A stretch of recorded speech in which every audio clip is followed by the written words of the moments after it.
warahmatullahi wabarakatuh. Perkenalkan, saya Diah Cahyaning Widowati. Saya dari SMA Negeri 9 Yogyakarta, calon guru penggerak angkatan 9. Berikut adalah video dan tugas saya di ruang kolaborasi modul 2.3, praktek coaching. Tujuan pembelajaran khusus. Calon guru penggerak dapat mempraktekkan alur percakapan coaching Tirta dan melakukan refleksi terhadap praktek percakapan coaching yang telah dilakukan dengan sesama rekan calon guru penggerak. Alur percakapan Tirta. 1. T. Tujuan: menyepakati topik pembicaraan dan hasil pembicaraan. 2. Identifikasi: menggali dan memetakan situasi saat ini. Hubungkan fakta-fakta yang ada. 3. R. Rencana aksi: mengembangkan ide untuk alternatif rencana aksi atau solusi. 4. TA. Tanggung jawab: berkomitmen akan langkah selanjutnya. Coaching kasus pertama. Saya Diah Cahyaning sebagai coach dan Ibu Winda sebagai coachee. Rekan saya bernama Bu Winda, seorang guru IPA di sekolah saya, mempunyai masalah tentang kurangnya antusias murid-murid yang beliau ajar. Hal ini terlihat dari kurang aktif anak-anak di kelas, kemudian pengumpulan tugas yang hanya 50% dari jumlah murid-murid di dalam satu kelas. Ibu Winda ingin berdiskusi tentang solusi terbaik untuk masalahnya. Saya sebagai coach mengajak Bu Winda untuk sharing atau melakukan percakapan. Adapun percakapannya adalah sebagai berikut. Sudah ya Bu Winda, silakan dicek Bu Winda. Sudah. Ya. Sudah saya ada tutup rekaman. kamera dengan suara ya, biar Bu Winda merasa nyaman untuk melakukan coaching. Terima kasih Bu Sarah.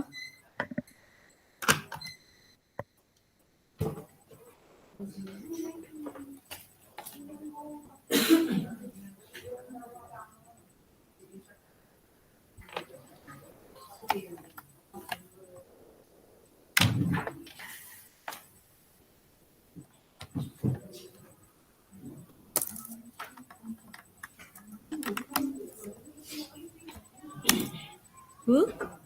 Ya, Halo Bu. halo. Bentar Bu. Ya. Mas.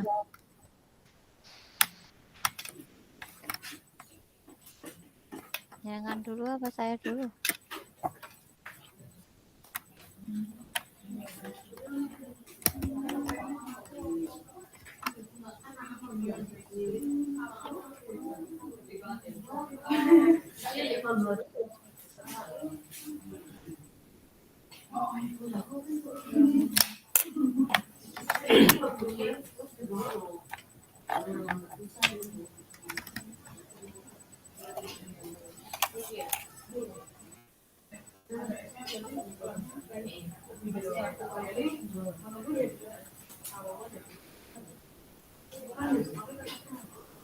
Halo, tes. Yes, jelas. Oke. Saya perlu ngerekam lagi enggak ya ini Bu? Saya cek. Ya enggak bisa.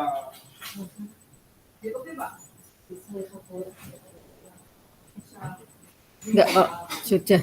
Bu Sarah yang rekam. Mulai dari mana Bu? Yang Bu Winda dulu, saya sebagai coach ya? Apa gimana? Oke. Boleh? Saya dulu ya Bu. Saya tidak jauh beda dari yang kemarin, nggak apa-apa ya Bu ya? Nggak apa-apa. Yang jenengan WA toh? Oke, siap. Oke.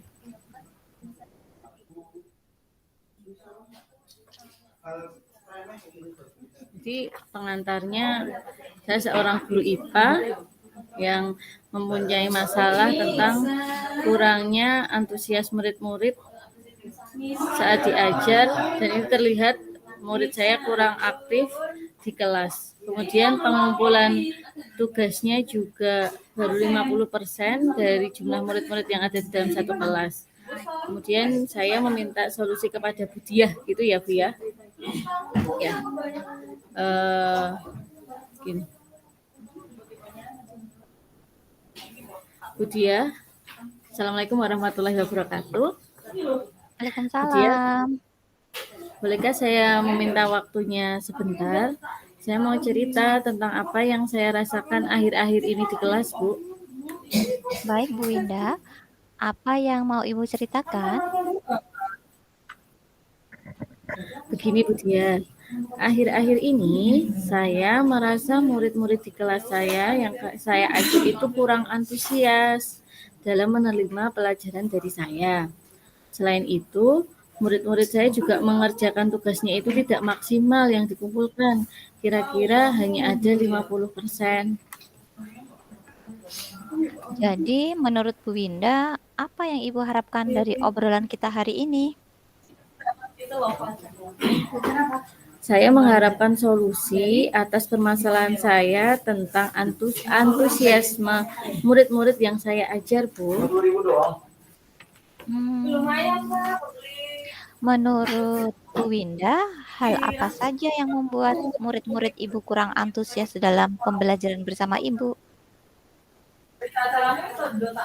Kalau saya ingat kembali, hal yang menyebabkan murid-murid saya kurang antusias adalah yang pertama, pembelajaran yang saya lakukan itu sepertinya membosankan. Kemudian terlalu monoton, saya terlalu dominan berbicara atau saya banyak berbicara di dalam kelas, bercerita di depan murid-murid saya. Yang kedua, saya tidak memberikan kesempatan buat murid saya untuk berbicara atau untuk aktif di dalam pembelajaran saya, Bu. Oh, begitu.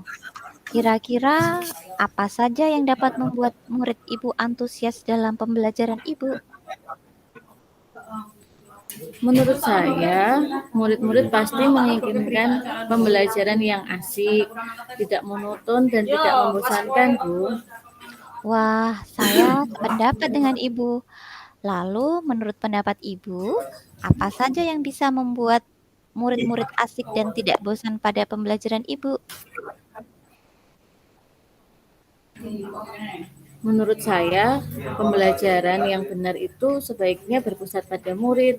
Murid diminta aktif dalam pembelajaran. Kemudian mungkin ada speaking-nya ataupun games-nya supaya pembelajaran lebih menarik.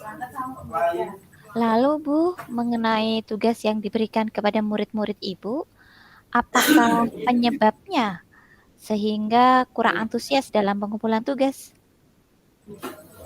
Kemungkinan karena tugas saya terlalu banyak, Bu, dan berisi banyak pertanyaan tanpa saya memberikan sumber belajar yang beragam dan mengasihkan. Kalau boleh tahu, Ibu menggunakan sumber belajar apa saja di kelas? Saya biasanya menggunakan buku teks yang ada di perpustakaan, Bu. Oh, adakah sumber belajar selain buku teks? Saya pikir banyak, Bu, sumber belajar seperti YouTube, artikel di blog, atau tulisan ilmiah di internet.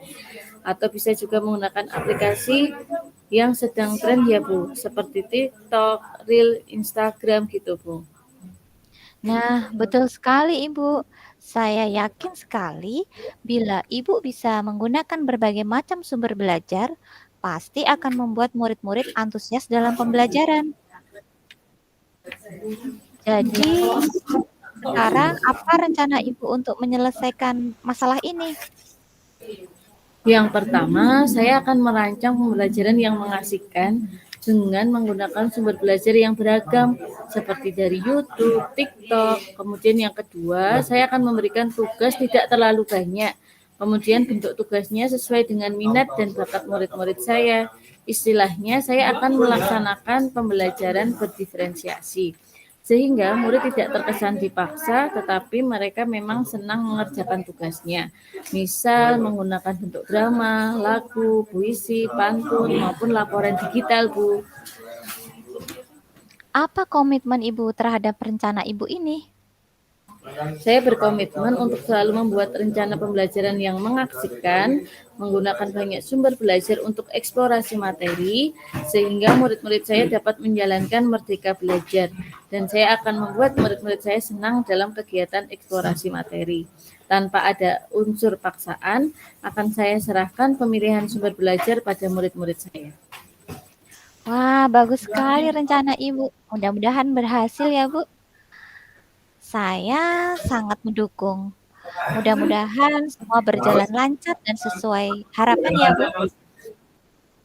Terima kasih Bu Dia atas waktunya untuk sharing. Mudah-mudahan kita bisa menjadi guru yang selalu dirindukan oleh murid-murid kita ya Bu. Selesai saya Bu, gitu ya. Siap. Oke. Sekarang Percakapan coaching Ibu menulis sebagai coaching selesai. Percakapan coaching tersebut sudah sesuai dengan alur cerita. Yang pertama, tujuan ini, di mana tahap awal. Kedua, belah pihak antara coach dan coachee sudah menyepakati tujuan pembicaraan yang akan berlangsung. Dan tujuan tersebut datang dari coachee yaitu Ibu Winda. Alur selanjutnya yaitu identifikasi. Coach sudah melakukan penggalian serta pemetaan situasi yang sedang dibicarakan serta menghubungkan dengan fakta-fakta yang ada pada saat sesi. Alur selanjutnya yaitu rencana aksi juga sudah dilakukan, yaitu pengembangan ide atau alternatif solusi untuk rencana yang akan dibuat atas dasar kasus yang terjadi. Tahap tanggung jawab juga sudah dilakukan, yaitu ketika coach dan coachee membuat komitmen atas hasil yang dicapai serta langkah selanjutnya yang akan dilakukan oleh coachee. Diharapkan coachee sudah bisa mengetahui apa tanggung jawab yang harus dilakukan sehingga solusi atas permasalahan yang terjadi dapat diselesaikan secara mandiri. Berdasarkan lembar observasi proses praktek coaching emosional Tirta yang digunakan sebagai pengamat, saya juga sudah melihat terkait dengan tujuan, karena tujuan yang disampaikan oleh coaching sudah sangat jelas, yaitu ingin mencari solusi atas permasalahan yang dihadapi tentang penurunan antusiasme murid dalam pembelajaran. Tahap identifikasi pun juga sudah terlihat, yaitu sudah memberikan pertanyaan-pertanyaan dan umpan balik yang mengarah pada identifikasi potensi coaching.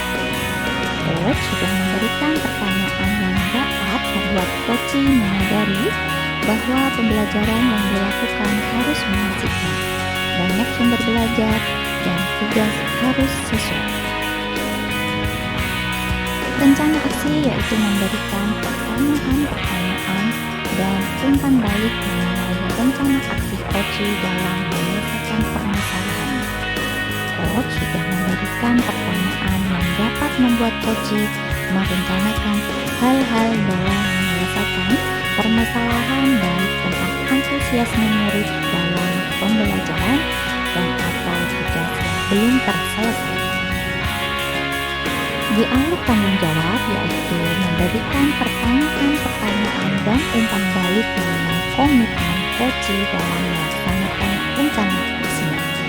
Coach sudah menanyakan tentang komitmen terhadap rencana yang diambil coaching dan ternyata membuat coaching menjadi yakin akan keputusan dalam solusi yang diambilnya. Kesimpulan, kami melakukan aksi coaching menggunakan alur Tirta dengan sebaik mungkin, di mana permasalahan dengan rinci, merencanakan aksi dengan sebaik mungkin, dan bertanggung jawab, serta berkomitmen untuk menjalankan rencana aksinya. Tahapan beberapa sudah saya lakukan. Dari pra, sebelum coaching, kemudian pelaksanaan coaching, dan pasca coaching. Dan setelah itu semua sudah melakukan refleksi terkait dengan praktek percakapan coaching tersebut. Dan saya juga sudah menyimpulkan apa yang harus dilakukan dan apa yang tidak harus dilakukan ketika melakukan pelaksanaan percakapan coaching.